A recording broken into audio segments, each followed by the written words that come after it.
আমি একটা ইবাদত করি, ওই ইবাদত হইল কি যে আমি আমার হাবিব আমার বন্ধুর নামে দুরূদ পড়ি। কি করি? আমার হাবিবের নামে কি করি? দুরূদ পড়ি। শুধু আমি পড়ি না, ফেরেশতারাও পড়ে। আল্লাহ পড়ে না, কেডা পড়ে? ফেরেশতারাও পড়ে। আর আমরা যে অলস মার্কা আল্লাহ জানে। আল্লাহ ও আমার অলস মার্কা বান্দারা, তোমরা তো আমার হাবিবের নামে দুরূদ পড়তা না, এই জন্য আমি আল্লাহ পড়ি, আমার ফেরেশতারা পড়ে। তোমাদেরকে আদেশ করতেছি, তোমরা আমি আমার নবীর উপরে কি করো? দুরূদ পড়ো। কন্যা সুবহানাল্লাহ। তো জান্নাতের মধ্যে আমরা জানি যে একটা নাম, দুইটা নাম, একটা হইল লা ইলাহা ইল্লাল্লাহ, আরেকটা নাম হইল মুহাম্মাদুর রাসূলুল্লাহ সাল্লাল্লাহু আলাইহি ওয়াসাল্লাম। লা ইলাহা ইল্লাল্লাহ 12 অক্ষরের, মুহাম্মাদুর রাসূলুল্লাহ সাল্লাল্লাহু আলাইহি ওয়াসাল্লাম 12 অক্ষরের। রাত দিনে হইল 12 ঘন্টা, রাত্রে হইল 12 ঘন্টা। আল্লাহ বলে আমার হুকুমগুলা নবীর তরিকা মতে যদি দিন রাত 24 ঘন্টা যদি আমল করতে পারো, তাহলে কি হবে? আমি আল্লাহ তোমার 24 ঘন্টা সময়ের মধ্যে আমি নেকি লিখে দিব। কন্যা সুবহানাল্লাহ।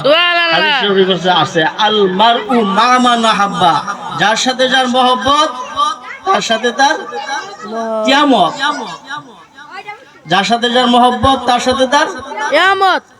আমরা চুলের কাটিং কাটি, বিভিন্ন রোনাল্ডো, তারপর আরো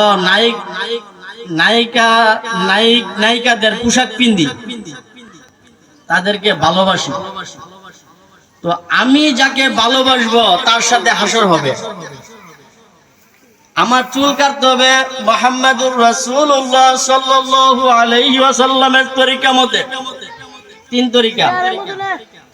নবীর সুন্নত মতে আমার যদি চুল কাটি, নবীর সুন্নত মতে যদি আমি মুখে দাড়ি রাখি, নবীর সুন্নত মতে যদি আমি পোশাকটা পিন্দি, নবীর সুন্নত মোতাবেক যদি আমি বিবির সাথে ব্যবহার করি, কেমন ছিল মায়ার নবী, ছিল নবীর আখলাক। নবী যখন যুদ্ধের ময়দান থেকে তরবারি যুদ্ধের ময়দান থেকে যখন আসতো, বিবিকে আগে সালাম দিত। আজকে তো আমরা সালাম দিই না। সালাম দেওয়াটা হলে আমরা লাগে একটা ইয়ে হয়েছে গা, মানে একটা শরমের বিষয় আছে। বিবির সালাম দেন যাইব, বাপ মারে সালাম দেন যাইব, সালাম নাই, সালাম উঠতে আছে গা। নবীজি বলতেছে তোমরা মুমিন না হয়ে জান্নাতে যাইতে পারবা না। আর মুমিন কিভাবে হইতে পারবা আমি কি বলে দিব না? মুমিন ততক্ষণ পর্যন্ত হইতে পারবা না যতক্ষণ পর্যন্ত একে অপরকে মহব্বত না করবে, ভালো না বাসবে। আর তোমাদের মধ্যে একে অপরের মধ্যে কিভাবে ভালোবাসা সৃষ্টি আমি কি বলে দিব না? বেশি বেশি সালাম দাও, শত্রুর মধ্যে বন্ধুত্ব সৃষ্টি হয়ে যাবে। কন্যা সুবহানাল্লাহ। ঘরের মধ্যে সালাম নাই।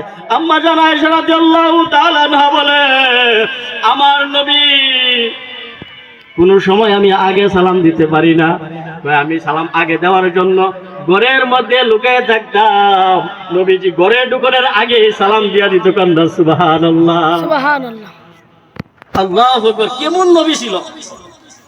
নবীর সম্মান কি কম আপনাদেরকে।